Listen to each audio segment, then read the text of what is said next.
Did you know there are countries in the world with absolutely no rivers? It sounds impossible, right? We often think of rivers as the lifeblood of nations, carving landscapes and nurturing civilizations for millennia. From the Nile to the Amazon, they're everywhere. But it turns out, nearly 20 countries manage to exist and even thrive without a single permanent river flowing through their land. How do they do it, and why don't they have any? Let's dive in and explore these unique places. First up, let's talk about the most obvious reason: deserts. When you picture a vast, sandy landscape, you don't exactly imagine a rushing river. Countries in the Arabian Peninsula are prime examples. Take Saudi Arabia, a nation larger than Western Europe. It's the biggest country in the world without a permanent river. The climate is just too hot and dry.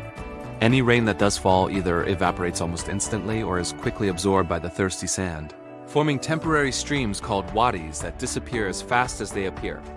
It's the same story for its neighbors.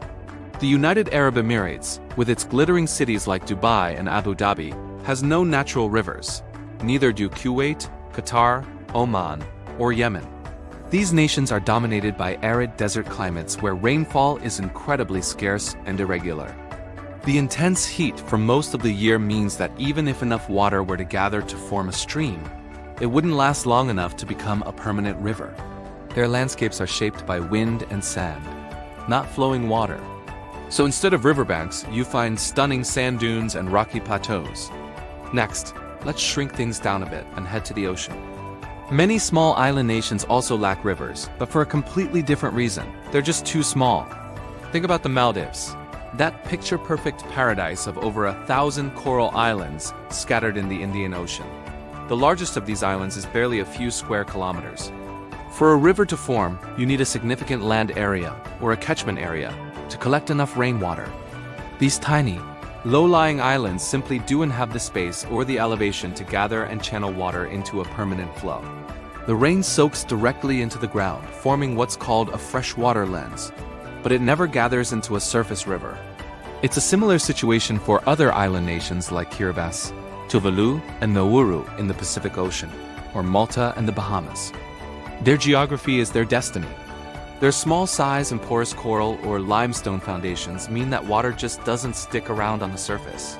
So, while they are surrounded by the vastness of the ocean, the life-giving flow of a freshwater river is something their landscapes have never known. Then we have the ultra-compact countries, the city-states. These are nations so small they're essentially just one city. The most famous example is Vatican City, the smallest country in the world, nestled right in the heart of Rome. It covers less than half a square kilometer. There's simply no room for a river. The entire country is urbanized with buildings, squares, and gardens. A river would take up a significant portion of its already tiny territory. The same logic applies to Monaco, the glamorous city-state on the French Riviera. It's the second smallest country in the world, packed with high-rises, a harbor, and a famous casino. It's a dense urban environment built on a steep hill sloping down to the Mediterranean Sea. There is no space and no natural source for a river to form and flow through its concrete and asphalt landscape. These micronations are fascinating examples of how human development can completely define a country's geography. So this brings us to the big question. If these countries have no rivers, how do their people get fresh water? It's a critical issue, and they've come up with some incredibly smart solutions. For the wealthy desert nations like Saudi Arabia and the UAE, the answer is technology. They are world leaders in desalination. This process involves taking salt water from the sea and removing the salt to produce fresh water. They've built massive, state-of-the-art desalination plants that provide the vast majority of their water for drinking, farming, and industry. It's an energy-intensive process, but it allows their cities to flourish in the middle of the desert. In addition to desalination, many of these countries rely on groundwater. They tap into underground aquifers, which are vast, ancient reservoirs of water trapped beneath the Earth's surface. This is often fossil water that has been there for thousands of years. While it's a vital resource, it's also a finite one, so managing it sustainably is a huge challenge. For the smaller island nations, a combination of rainwater harvesting and accessing their underground freshwater lenses is key. And, where possible, they too are turning to smaller-scale desalination to supplement their water supply, especially as climate change threatens their traditional sources. So, From the sweeping deserts of Arabia to the tiny islands of the Pacific and the compact city-states of Europe, these countries show us incredible human ingenuity and adaptation.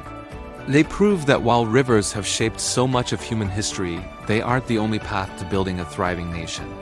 It's a powerful reminder that life finds a way, even in the most challenging environments. Thanks so much for watching. If you found this journey to the riverless countries interesting, don't forget to hit that like button and subscribe for more adventures into our amazing world. See you next time.